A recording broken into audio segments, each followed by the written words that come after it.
बिस्मिल्लाहिर्रहमानिर्रहीम। आज का जो हमारा लेक्चर है इसके अंदर हम लोग एक नया चैप्टर जो है वो स्टार्ट करने जा रहे हैं। चैप्टर नंबर 6 है। इस चैप्टर के अंदर हम लोग 3 टॉपिक्स जो है वो कवर करेंगे, स्टैक, क्यू और रिकर्जन।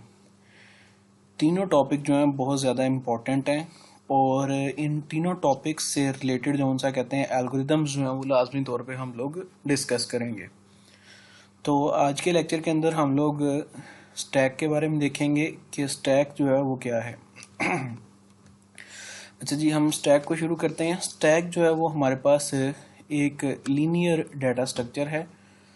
स्टैक के अंदर हम डाटा आइटम्स को सिर्फ और सिर्फ एक साइड से इंसर्ट कर सकते हैं। और जब हम स्टैक की बात करेंगे तो स्टैक के अंदर जब हम डाटा आइटम को इंसर्ट करेंगे तो हम इसके लिए एक ख़ास टर्म इस्तेमाल करते हैं जिसे हम पुश कहते हैं। ठीक है। इसी तरह जब हम स्टैक के अंदर किसी डाटा आइटम को रिमूव करेंगे तो रिमूव करने के लिए हम लोग जो टर्म इस्तेमाल करते हैं उसे हम पॉप कहते हैं। अब जो हमारे पास डाटा स्ट्रक्चर स्टैक है ये last in first out order को फॉलो करता है। Last in first out order को किस तरह से फॉलो करता है? हम जो भी डाटा आइटम्स जो हैं स्टैक के अंदर इंसर्ट करते हैं यानी पुश करते हैं, अगर हम उनमें से किसी भी डाटा आइटम को रिमूव करेंगे तो जो डाटा आइटम सबसे टॉप के ऊपर मौजूद होगी यानी जिसे हमने सबसे लास्टली स्टैक का हिस्सा बनाया होगा, सबसे पहले हम उसे रिमूव करेंगे। मैं अपनी बात को फर्दर एक्सप्लेन करने के लिए एक एग्जांपल इस्तेमाल करता हूँ। ये हमारे पास कुछ प्लेट्स मौजूद हैं। ठीक है। हमने इन प्लेट्स में जो सा कहते हैं फर्दर अगर किसी मज़ीद प्लेट्स को ऐड करना है तो हम हमेशा उन्हें टॉप के ऊपर यहाँ पर रखेंगे। ठीक है। और मज़ीद प्लेट्स को जो सा कहते हैं स्टैक का इस तरह हिस्सा बनाते जाएंगे। ये हमारे पास एक स्टैक है। तो हम फर्दर प्लेट्स को अगर इसका हिस्सा बनाना चाहते हैं तो हम इस पोजीशन के ऊपर जो है फर्दर मज़ीद प्लेट्स को जो है वो पुश करेंगे और ये स्टैक जो उनसा कहते हैं उसका साइज बड़ा होता जाएगा। और अगर हम प्लेट्स को रिमूव करना चाहते हैं तो हम कभी भी नीचे से रिमूव नहीं करेंगे बल्कि हम उसी पॉइंट से रिमूव करेंगे जहां पर हम फर्दर प्रीवियसली पुश कर रहे थे यानी कि इंसर्शन कर रहे थे। यानी कि हमारे पास एक ही पॉइंट है जहां से हम चीज़ों को इंसर्ट भी करते हैं और वो उसी पॉइंट से हम लोग चीज़ों को रिमूव भी करते हैं। तो इस टाइप ऑफ डाटा स्ट्रक्चर को हम लोग स्टैक कहते हैं। इसके अंदर जो ऑर्डर फॉलो हो रहा होता है वो है जी हमारे पास लास्ट इन फर्स्ट आउट, यानी जो आइटम हमने सबसे लास्ट में स्टैक का हिस्सा बनाई सबसे पहले अगर हम उसे रिमूव करेंगे तो सबसे पहले वो आइटम जो उनसा कहते हैं स्टैक में से रिमूव होगी। इसी तरह ये हमारे पास एक पेनीज का स्टैक है और टॉवल्स का स्टैक है। ऐसा हरगिज़ नहीं हो सकता कि हम सबसे पहले ये जो नीचे टॉवल मौजूद है उसे रिमूव करें।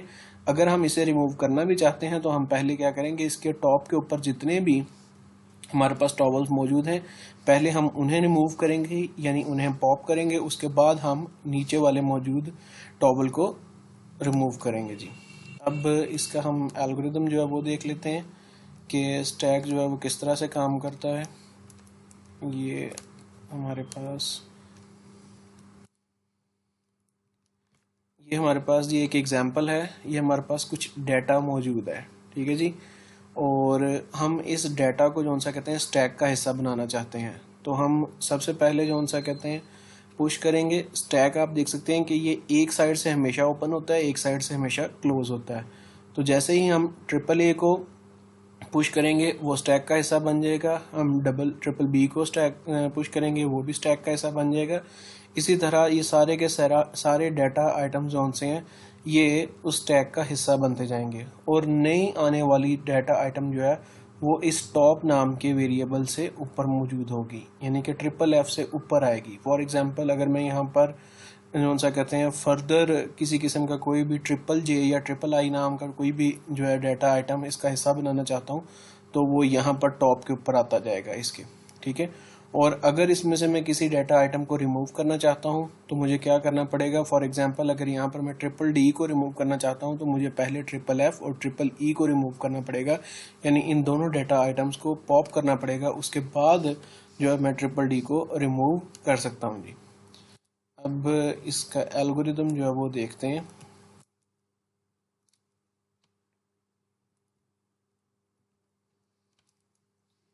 अच्छा जी, ये हमारे पास आ गया जी पुश का एल्गोरिदम किसी भी स्टैक के अंदर।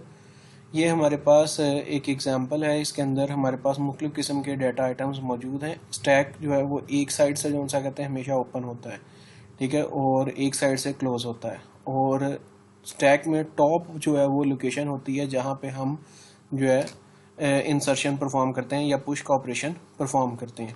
यहाँ पर हमारे पास मैक्स स्टैक नाम का वेरिएबल भी हुआ है जो कि मैक्सिमम जो सा कहते हैं किसी भी स्टैक की कैपेबिलिटी को रिप्रेजेंट करता है कि मैक्सिमम उसके अंदर कितने डाटा आइटम्स जो हैं वो इंसर्ट किए जा सकते हैं। अच्छा जी, ये हमारे पास एल्गोरिदम है पुश।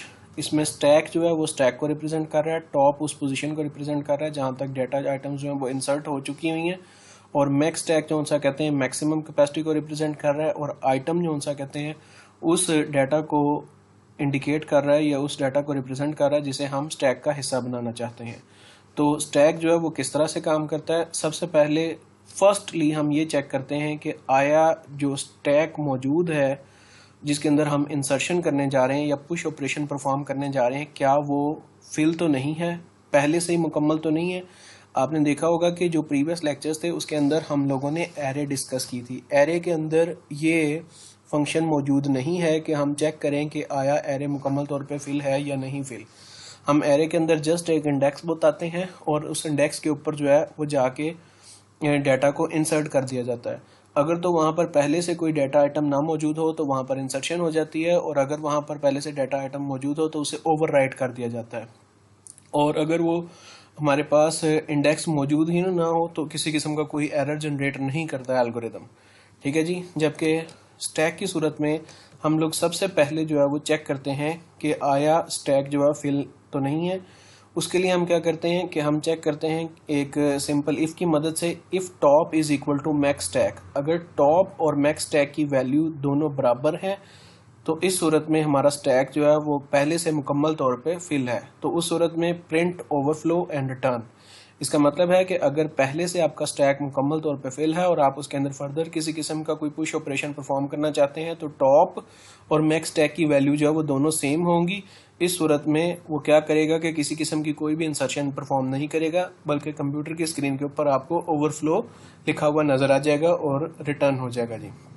लेकिन अगर ऐसा नहीं होता है, यानी ये इफ कंडीशन फॉल्स हो जाती है, यानी टॉप की वैल्यू मैक्स स्टैक के बराबर नहीं है, जिस तरह के यहाँ पर एग्जांपल के अंदर है टॉप की वैल्यू 3 है जबकि मैक्स स्टैक की वैल्यू 8 है, तो उस सूरत में क्या होगा, top is equal to top plus 1। सबसे पहले हम इस पॉइंटर की वैल्यू के अंदर प्लस 1 करेंगे तो यहाँ पर इसकी वैल्यू हो जाएगी 4, और अब ये हमारे पास लोकेशन जो है ये खाली है, ठीक है। तो हम क्या करेंगे, सेट स्टैक टॉप यानी कि फोर्थ लोकेशन के ऊपर उस आइटम को इंसर्ट कर देंगे, और वो आइटम जो सा कहते हैं जो भी हम स्टैक का हिस्सा बनाना चाहते थे वो हमारे स्टैक का हिस्सा बन जाएगी। इस तरह से जी हम किसी भी स्टैक के अंदर जो है वो इंसर्शन का ऑपरेशन जो है परफॉर्म करते हैं। और साथ ही हम लोग पॉप का ऑपरेशन जो है वो भी चेक कर लेते हैं कि पॉप का एल्गोरिदम क्या है। यानी अगर किसी डाटा आइटम को आप स्टैक में से रिमूव करना चाहते हैं तो उस सूरत में आप किस तरह से उस डाटा आइटम को स्टैक में से रिमूव करेंगे। सबसे पहले जी हम लोग देखते हैं कि जी ये पॉप के अंदर स्टैक जो है वो स्टैक को रिप्रेजेंट कर रहा है, टॉप जो सा कहते हैं उसी पॉइंटर को रिप्रेजेंट कर रहा है, यानी कि लास्टली जो सा कहते हैं कौन सा डाटा आइटम मौजूद है, और आइटम जो है उस हमारे वेरिएबल को या उस वैल्यू को रिप्रेजेंट कर रहा है जिसे हम रिमूव करने जा रहे हैं।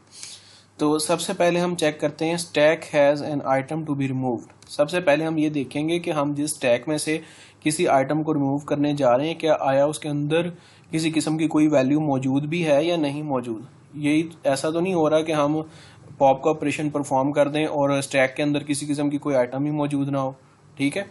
तो हम देखते हैं कि if top is equal to 0, अगर टॉप की वैल्यू 0 है then print underflow and return. अगर टॉप की वैल्यू 0 है तो इसका मतलब है कि स्टैक के अंदर किसी किस्म का कोई ऐसा डाटा मौजूद ही नहीं है जिसे हम रिमूव कर सकें, ठीक है। तो हम पॉप ऑपरेशन जो है उसे फर्दर कंटिन्यू ही नहीं करेंगे, जस्ट कंप्यूटर की स्क्रीन के ऊपर अंडरफ्लो लिखेंगे और रिटर्न कर देंगे। अगर टॉप की वैल्यू 0 नहीं है उस सूरत में set the item stack top, यानी जिस आइटम को हम रिमूव करने जा रहे हैं पहले हम उसे आइटम नाम के वेरिएबल के अंदर स्टोर कर लेंगे। उसके बाद हम नेक्स्ट क्या करेंगे, टॉप की वैल्यू में से -1 कर देंगे। ठीक है जी, हम जस्ट क्या करते हैं कि पॉइंटर की वैल्यू जहां पर हमने पुश ऑपरेशन करना होता है वहां पे टॉप की वैल्यू में +1 कर देते हैं, और जहां पर हमने पॉप ऑपरेशन परफॉर्म करना होता है वहां पर हम टॉप की वैल्यू में से -1 कर देते हैं।